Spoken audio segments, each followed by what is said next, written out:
Whose side are you on? When I was a child, my friends and I often chose teams before playing games. Usually, when there were an odd number of players, the last person to be picked was referred to as Jack on both sides. This meant that the player belonged to both teams. It is interesting how we sometimes behave like spiritual jacks on both sides. In the realm of the spirit, there are two sides, the Lord's side and the devil's side. And the reality is, you cannot be on both sides. You are either saved or you are unsaved. This has nothing to do with religion and everything to do with relationship. The side that you are on does not depend on how many scriptures you know or quote, because even the devil quotes scriptures.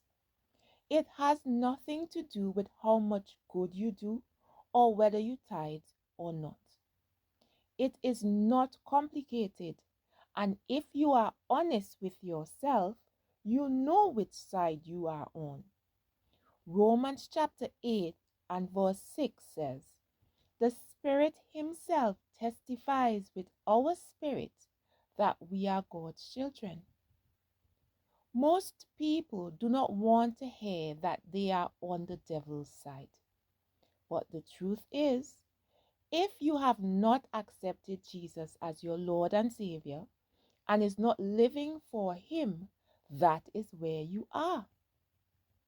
Exodus chapter 32 and verse 26 reads, "Then Moses stood in the gate of the camp and said, 'Who is on the Lord's side? Let him come unto me.' And the Levites gathered themselves together unto him." Moses was speaking to the Israelites after he came down from the mountain and met them worshipping a golden image that they had created. Here were God's people, whom he had rescued from the hands of the Egyptians, worshipping the devil. The hypocrisy and double standard demonstrated by these people caused Moses to burn with righteous anger. We are seeing similar behaviors today. One foot in the church and the other foot in the world.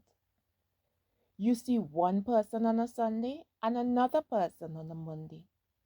One day we trust God and another day we trust in our own strength and abilities. Lord, help us. We claim to serve the true and living God, and yet we refuse to allow Him to be Lord of our lives. We refuse to trust Him in every situation.